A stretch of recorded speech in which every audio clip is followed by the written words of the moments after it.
স্থানীয় সরকার উপদেষ্টা আসিফ মোহাম্মদ সজীব ভুঁইয়া, স্থানীয় সরকার, তারপরে ক্রীড়া, উনি অনেক অনেক সিদ্ধান্ত নেন এবং অনেক অনেক কাণ্ড কারখানা করেন। আমি খুব মাঝে মধ্যেই তার নানান নানান কর্মকাণ্ডের আমি সমালোচনা করি, তার বিভিন্ন বিষয়ের, তার পিএস কাণ্ড, অনেক কিছু, এগুলোর উদাহরণ দিতে চাই না।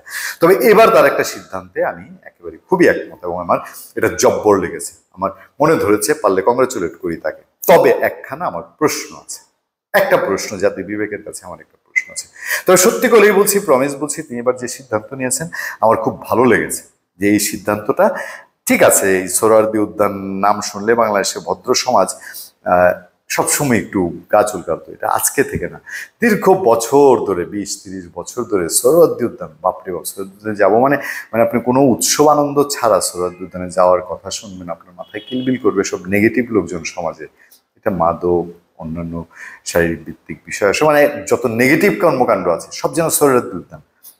এবার দেখেন, সচিবালয়ের কলজার কাছাকাছি এই সোহরাওয়ার্দী উদ্যান নিয়ে এবার সিদ্ধান্ত এসছে আসিফ মোহাম্মদ সজীব ভুঁইয়া। তিনি জানিয়েছেন, নাম্বার 1, রাজু ভাস্কর্যের পেছনে গেটটি স্থায়ীভাবে বন্ধ করা হবে।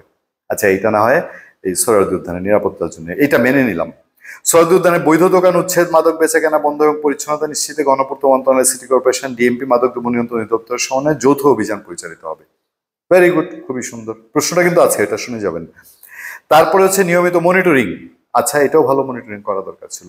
উদ্যানে পর্যাপ্ত আলো, সিসি ক্যামেরা। আচ্ছা, খুবই গুড। সোহরাওয়ার্দী উদ্যানে একটি ডেডিকেটেড পুলিশ বক্স, খুবই ভালো, নিঃসন্দেহে।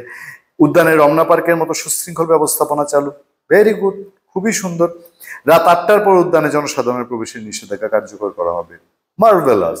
রাত 8টার পর কোন ভদ্রলোকের কাজ গিয়ে সোহরাওয়ার্দী উদ্যানে বসে থাকবে? ওই সবাই কি হিমু হবে? সাধু সন্ন্যাসীরা জঙ্গলে যাবে, সোহরাওয়ার্দী উদ্যানের দরকার কি? সাধু সন্ন্যাসী তো সবাই না। রাত 8টার পরে কোনো ভদ্রলোকের কাজ থাকে? খায় দেয় মানুষ, ঘুমাবে। এটাই তো বলে প্রকৃতি, তো বলে সিস্টেম তো এরকমই। সবই মানলাম, আসিফ মোহাম্মদ সজীব ভুঁইয়া এগুলা করেছেন। তিনি জানান, ইতিমধ্যে সাম্য হত্যাকাণ্ডের ঘটনায় 3 জনকে গ্রেফতার করা হয়েছে। ঘটনাটি গুরুত্ব সহ তদন্ত করে দোষীদের বিচার আওতায় আনা আছে। ঢাকা ইউনিভার্সিটির ছাত্র দলের ছেলে এফ রহমান হলের সাম্য মারা যাওয়ার পরে এই যে সুন্দর সুন্দর সিদ্ধান্তগুলো নিলেন, কাল থেকে আপনি রাতে তো আর যাবেন না এই সোহরাওয়ার্দী উদ্যানে, দিনের বেলায় প্রাণ খুলে ঘুরে বেড়াবেন। মানে পুলিশ পাহারা, সিসি ক্যামেরা, রমনায় যেরকম, রমনায় ভোরবেলা থেকে সব সমাজের পজিটিভ মানুষজন পাওয়া যায়, ব্যায়াম করছে, গান গাইছে, পাখি দেখছে, ফুল দেখছে, হ্যাঁ ওইরকম একটা পরিবেশ, সব ঠিক আছে। পারবেন কি যে সৌম্যের প্রাণের বিনিময়ে আপনি উদ্যোগটা নিলেন সেই সৌম্যকে ফিরিয়ে দিতে?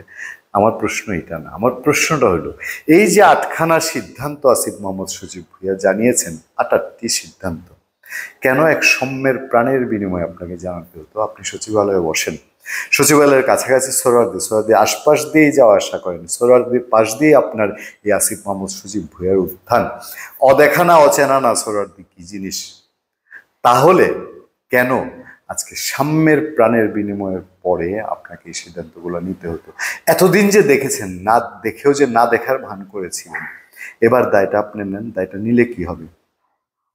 পৃথিবীর অন্য সভ্য কোনো দেশ হলে ক্ষতিপূরণ বলেন অথবা বিচারের কাঠগড়ায় বলেন, প্রথমেই এই আসিফ মোহাম্মদ সজীব ভুঁইয়া ওনাকে দাঁড় করানো হতো কিনা।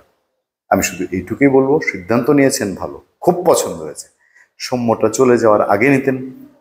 ধন্যবাদ সবাইকে, ভালো থাকবেন, সুস্থ থাকবেন, দেখা হবে, কথা হবে। আপনার সাথে আমি আতিক রহমান পূর্ণিয়া।